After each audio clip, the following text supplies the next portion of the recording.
po. Narito po tayong muli sa ating live Bible study every 4 p.m.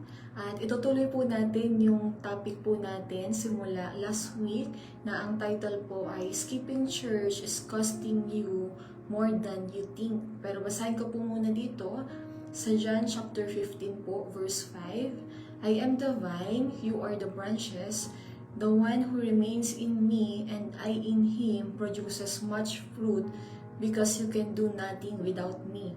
At dito po sa 1 Peter chapter 2 verse 2, like newborn infants, long for the spiritual milk, that by it you may grow up into salvation. So ang mga verses po na ito ang nagpapatunay na God deeply desires for our growth. So gusto po ng Panginoon, tayo po ay patuloy na lumalago. Dahil after receiving salvation, it doesn't stop there.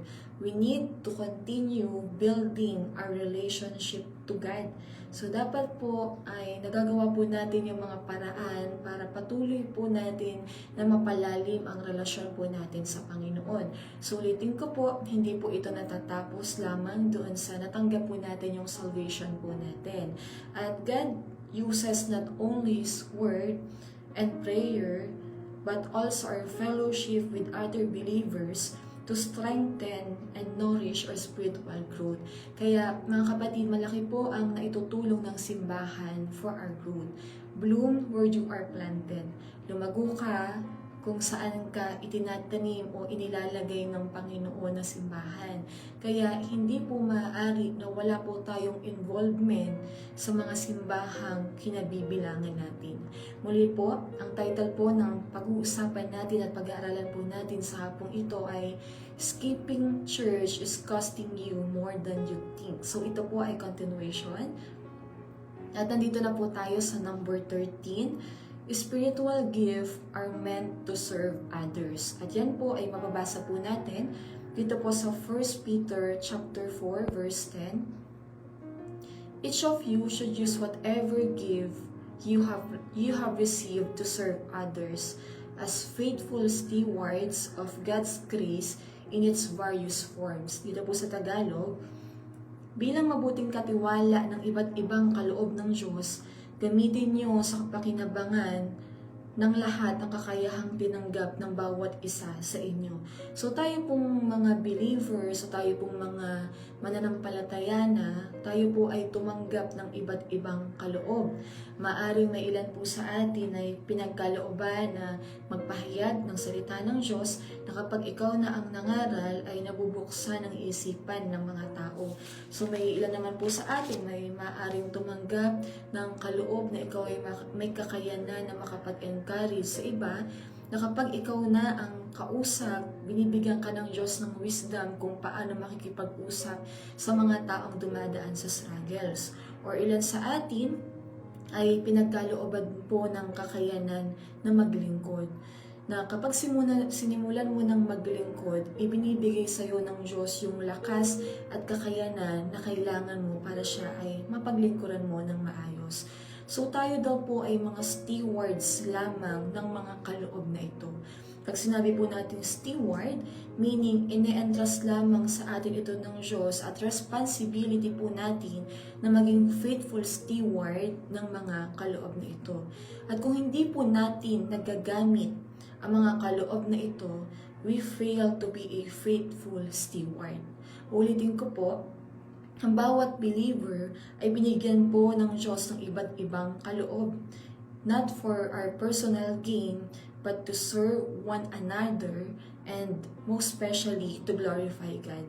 At kung binibigyan ka ng Diyos ng kakayanan na magpahayag ng kanyang salita, hindi po maaari na tayo po ay maglin lamang sa atin pong mga kaalaman.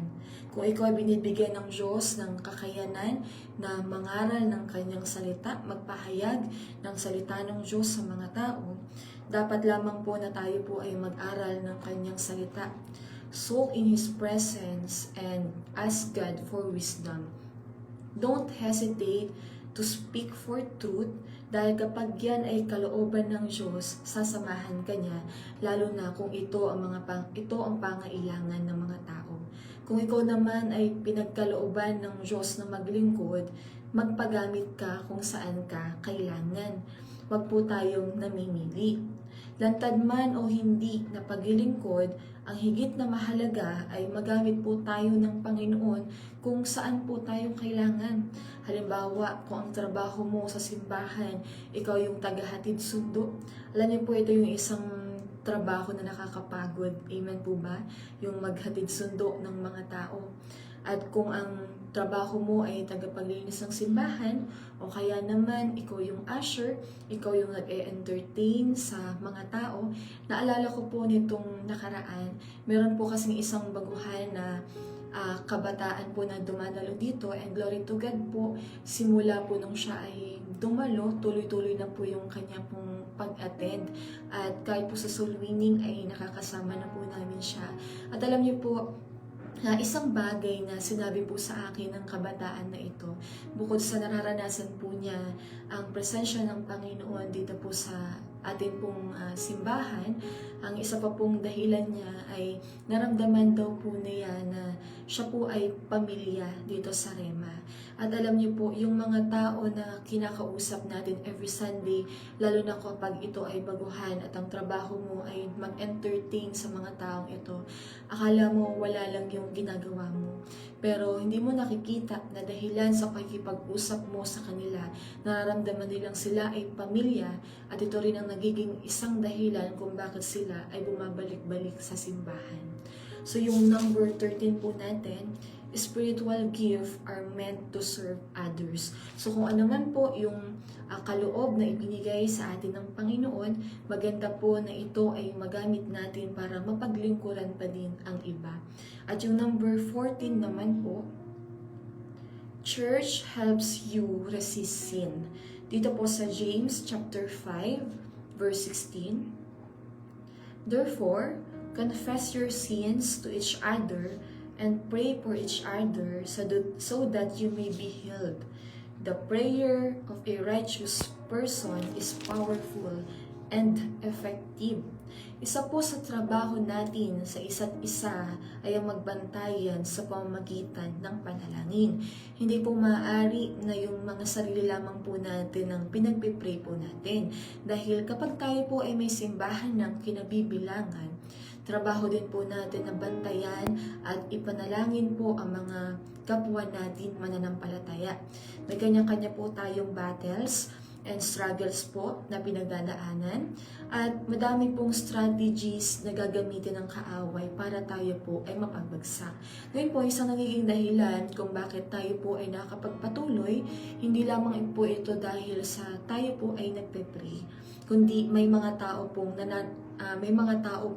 nananalangin para sa atin.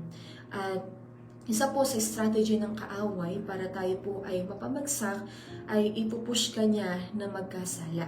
At malaki ang maitutulong ng simbahan para ma-resist natin yung mga temptations ng kaaway para tayo po ay magkasala. Ang simbahan po ang siyang magpapaalala at isa sa nakabantay sa atin sa panalangin.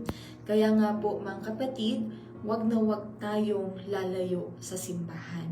Naalala ko po noon, may isa pong leader na nagtanong sa akin, na ako po ay member pa lang sa Batangas, paano mo malalaman ng isang miyembro o ang isang Kristyano ay hindi na okay? Ngayon, ang sabi po niya, hindi niya na ginagawa yung dati niyang ginagawa. Kung dati lagi kang aktibo sa mga gawain, nakasama ka ng mga soul winnings, lagi kang nakaka-attend ng mga nakaka-involve sa mga activities ng simbahan, pero kapag dumating po yung time na wala na po tayong involvement sa church activities at wala na po tayong panahon sa Panginoon, ito ay sign na ikaw ay palayo na din sa Diyos.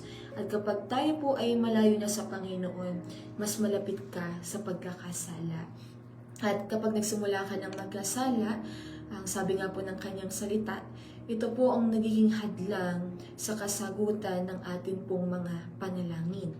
The prayer of a righteous person is powerful and effective.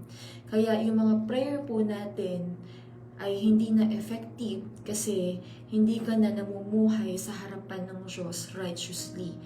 So, pag sinabi po nating righteous, free from guilt or sin.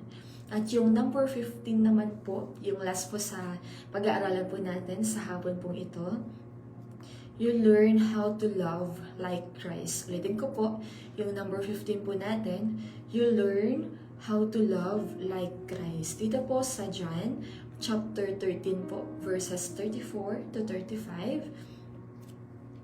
A new command I give you, love one another as I have loved you, so you must love one another. By this, everyone will know that you are my disciples if you love one another. Ang tatak daw po ng isang totoong disipulo ay pagkakaroon ng pusong punong-puno ng pag-ibig. Ang pag-ibig po natin, number 1 sa Diyos at number 2 sa tao ay palagi pong itetest. Ang sabi nga din po ng kanyang salita, hindi mo pwedeng sabihin na mahal mo ang Panginoon kung hindi mo naman kayang mahalin ang kapwa mo. Madali pong sabihin na mahalin ang kapwa natin, pero paano kapag ikaw ay nasaktan na niya o may mga bagay siyang nagawang mali sa'yo? Kaya mo pa din bang sabihin na kaya mong mahalin ang kapwa mo?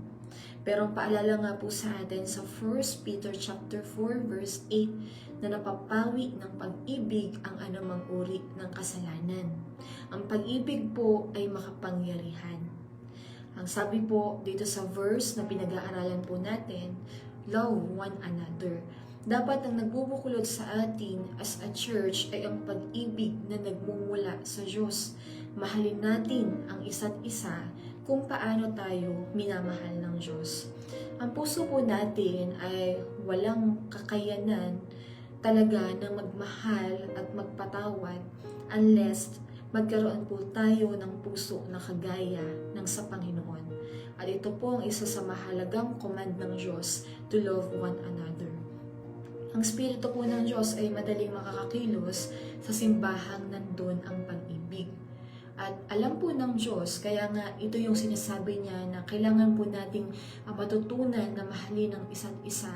Alam ng Diyos, darating po yung time na sa church po ay magkakaroon ng tampuhan, hindi pagkakaunawaan, pero ang command po ng Panginoon sa atin ay love one another. Tandaan po natin na ang mga tao din sa simbahan ay hindi po perpekto, pero tayo po ay pinagsama-sama ng ating pong perpektong Diyos. Darating ang panahon, masasaktan ka ng mga kapatid mo sa church, pero huwag po natin kakalimutan, ito pong paalala sa atin ng Panginoon na mahalin po ang isa't isa. Ang pag-ibig niya na siyang nakahanap sa atin, ang siyang dapat ding nagbubuklod sa atin.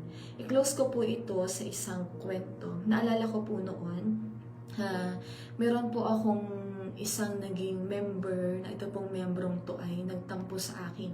Actually, kung titinan po yung sitwasyon ay wala po talaga akong mali dun sa nangyari.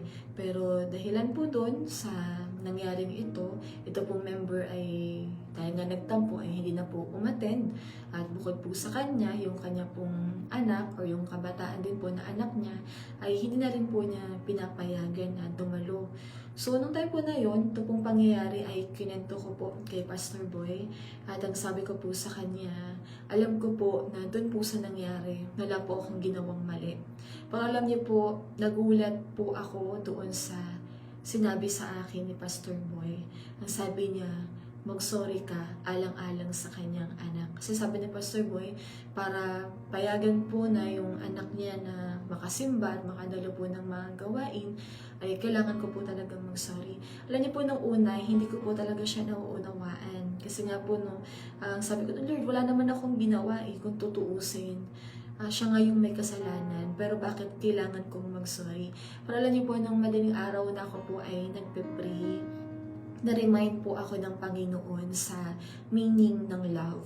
sa 1 Corinthians 13:4, ang pag-ibig ay matyaga at magandang loob, hindi maiinggitin, hindi mayabang, ni mapagmataas man, hindi magaspang ang pag-uugali, hindi makasarili, hindi magagalitin o mapagtanim ng sama ng loob.